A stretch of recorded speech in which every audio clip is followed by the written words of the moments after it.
आपने 22 तारीख से लगातार धरना लगाया हुआ था बीबीएमबी एम्प्लॉयज़ यूनियन की तरफ से। कल ये धरना उठा लिया गया है कि आपकी मांगें मान ली गई हैं और क्या कौन सी मांगें हैं जो आपकी मान ली? बोर्ड के साथ, बोर्ड अधिकारियों के साथ लगातार 25 तारीख को, उसको 31 तारीख को और फिर कल भी ये चर्चा की गई और इतने दिनों में बोर्ड में जो कमियां थी उसको पूरा किया गया। और जहां तक रहा मांगों का मामला, तो कर्मचारियों के बहुत सारे ड्यूज़ थे, उन ड्यूज़ को क्लियर किया गया और सारी इशूज़ को लेकर अधिकारियों ने प्रॉपर कार्रवाई की। और मांगों को समाधान के लिए एक विशेष इशू था जो कॉन्ट्रैक्ट वर्कर हैं, कॉन्ट्रैक्ट वर्कर को सीपीएफ का मामला है, उनको टीए का मामला है, उनकी और कार्य ओवर टाइम का मामला है।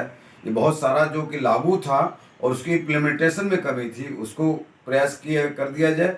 और इन्होंने कमेटियां बनाई हैं, राजस्थान के स्केल देने के लिए कमेटी बना दी और जिसका प्रयास है कि जल्दी निपटा देंगे। हमारे बीएमबी एम्प्लॉयज़ के लिए कैशलेस का मामला है, जो अस्पतालों में इलाज के लिए, उसकी कमेटी बना के बोर्ड का प्रयास है कि इसको हम तुरंत निपटा देंगे। और सीपीएफ की कमेटी बना दी जिससे कि इम्प्लीमेंटेशन हो जाए जल्दी से। और इसमें रीजनल लेबर कमिश्नर, उन्होंने 6 तारीख को एक बैठक बुलाई थी जिसमें मैनेजमेंट और यूनियन की तरफ से प्रतिनिधि थे और उन्होंने वहाँ पर एग्री किया कि हमारी जो कमियां उसको हम पूरा कर लेंगे और हमारा प्रयास होगा, किसी प्रकार की दिक्कत नहीं आने देंगे।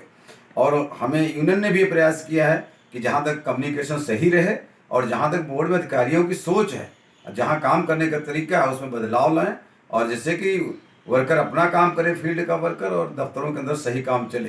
तो हमें पूरी उम्मीद है कि आने वाले समय ऐसी स्थिति नहीं बनेगी, क्योंकि धरना प्रदर्शन एक तरीका है, हमारे पास एक अधिकार है जो अपनी मांग को समझाने का, मांग को बोर्ड तक पहुंचाने का। और हमें यही प्रयास कर, हमने बोर्ड अधिकारियों की बात समझाई कि ये जो बोर्ड में धरना लगा है इसके जिम्मेदार आप लोग स्वयं हैं, क्योंकि जब लोगों के काम आप नहीं कर पा रहे हैं, आपका कम्युनिकेशन सही नहीं है, आपके सिस्टम में कमी है। क्योंकि हमारे बोर्ड के अंदर जो व्यवस्था बनी है उसमें फाइनेंस इन्वॉल्व होता है और फाइनेंस के लिए एक सेक्शन बना हमारे, उसके इंचार्ज हमारे financial adviser and chief account officer. तो उनके साथ कम्युनिकेशन, जहाँ इम्प्लीमेंटेशन उनसे होती है। अगर फंड इन्वॉल्व है तो उन्होंने करना। कर्मचारियों का पीपीओ का मामला है, आपके पीपीओ पेंडिंग होते हैं, 6-6 महीने, 7-7, 2-2 साल तक लोगों को पेंशन नहीं मिलती है, उनका जीपीएफ एडवांस जाता है, उसमें तमाम प्रकार की क्वेरी लगा दी जाती है। तो वो सारी चीज़ें डिपार्टमेंटल है, उसका हल विभाग ने निकालना होता है। कर्मचारी फील्ड में अपना काम करेगा, अगर कोई ट्रांसमिशन में काम करता है, लाइनों में काम करता है, पावर हाउस में काम करता है, वो उसकी ड्यूटी है। अगर सिस्टम में कोई कमी है तो उसको इसी करके मैनेजमेंट बनी है, उसको सुधार करे। हमने उनको बता दिया कि वो जो सुधार करना है वो आपने करना है, क्वेरी लगा दी जाती है। तो वो सारी चीज़ें डिपार्टमेंटल है, उसका हल विभाग ने निकालना होता है। कर्मचारी फील्ड में अपना काम करेगा, अगर कोई ट्रांसमिशन में काम करता है, लाइनों में काम करता है, पावर हाउस में काम करता है, वो उसकी ड्यूटी है।